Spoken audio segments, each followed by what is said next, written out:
اللہ وعلیٰ آلہ وصحبہ وسلم حبیب اللہ جل جلالہ اپنے محبوب کریم صلی اللہ علیہ وسلم کے صدقہ سے حق کا ساتھ دینے کی توفیق عطا فرمائے، حق والوں کے ساتھ رہنے کی توفیق عطا فرمائے، علماء حق کا سایہ ہمارے بتاتے دائم و قائم فرمائے، ہر بے ادب اور بے ادبی اور بدعقیدگی سے سب کو مامون و محفوظ فرمائے۔ ایک حدیث پاک کی شرح سماعت فرمائیں، جس حدیث پاک سے شیعہ اپنا بگڑا ہوا عقیدہ اور گڑا ہوا عقیدہ ثابت کرنا چاہتے ہیں اور وہ کرتے بھی ہیں، اور حدیث پاک کی غلط ترجمانی کرتے ہیں۔ تو میں اور آپ جس دور سے گزرے ہیں یہ بڑا پرفتن دور ہے، اس میں ایمان بچانا بہت مشکل ہو گیا۔ اس لیے ہم کہتے ہیں کہ علماء حق کو سنو، علماء حق کے پاس بیٹھو۔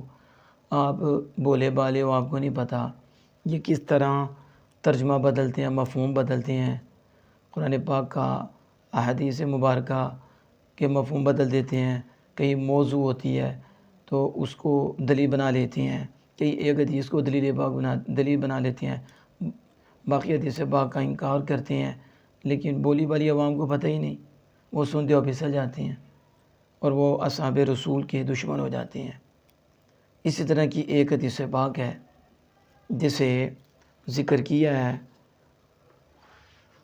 محدث احمد بن حجر حیثمی مکی علیہ رحمۃ الرحمن نے، اور یہ آپ کی کتاب ہے الصواعق المحرقہ فی الرد علی اہل البدع والزندقہ، بدعتیوں اور بے دینوں کی رد پر آپ نے یہ کتاب لکھی، اور یہ محدث ہیں، اور یہ جب حدیث پاک لکھ دیتے ہیں اور حکم لگا دیں یا اس کو ذکر کریں تو اس کا یہ مطلب ہوتا ہے حدیث قبول ہے،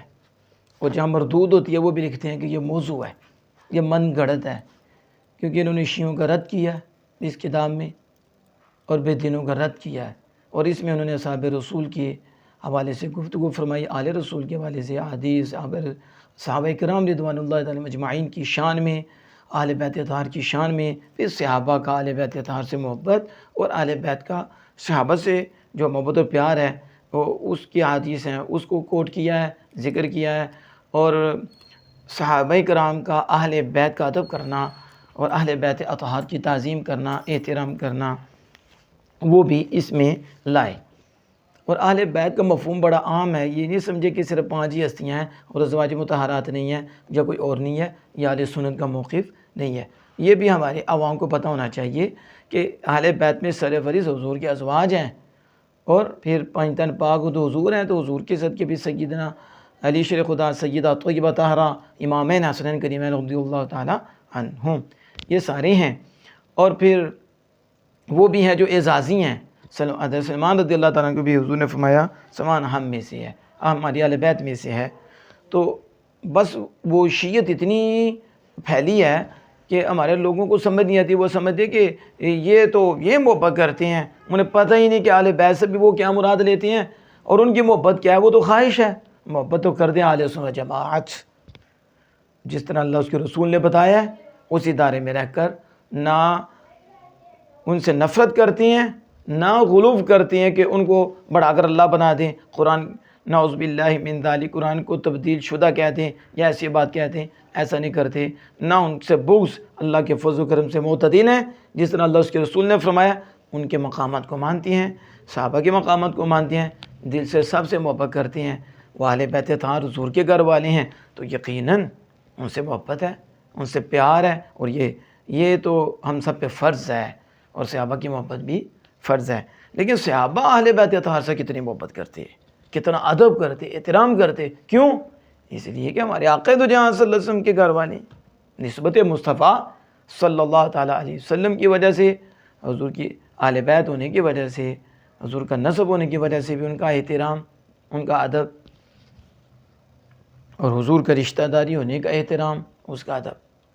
اس طرح صحابہ اہل بیت بھی، کہ سیدنا صدیق کے اوپر سسر مصطفیٰ ہیں، سیدنا فاروق اعظم بھی سسر مصطفیٰ ہیں، اور داماد علی بھی ہیں۔ اب یہ رشتوں کا لحاظ کیا جاتا تھا، آج تو پتہ نہیں کیسے لوگ آ گئے ہیں، وہ نہ ایمان کا لحاظ کرتے ہیں، نہ حضور کی محبت کا لحاظ کرتی ہیں، نہ حضور کی رشتہ داری قرابت کا لحاظ کرتے ہیں۔ اللہ عز و جل سب کو سمجھ عطا فرمائے۔ انہوں نے اس حدیث کو ذکر کیا جس سے شیعہ غلط مفہوم لیتے ہیں،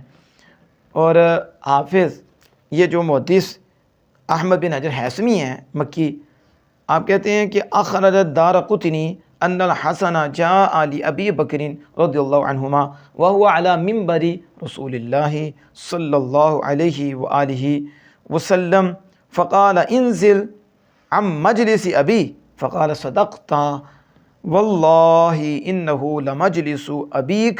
ثم اخذه واجلسه وبكى فقال علي رضی اللہ عنہ اما والله ما كان عن رأيي فقال صدقت والله ما اتهمتك فانظر لعظم محبة أبي بكر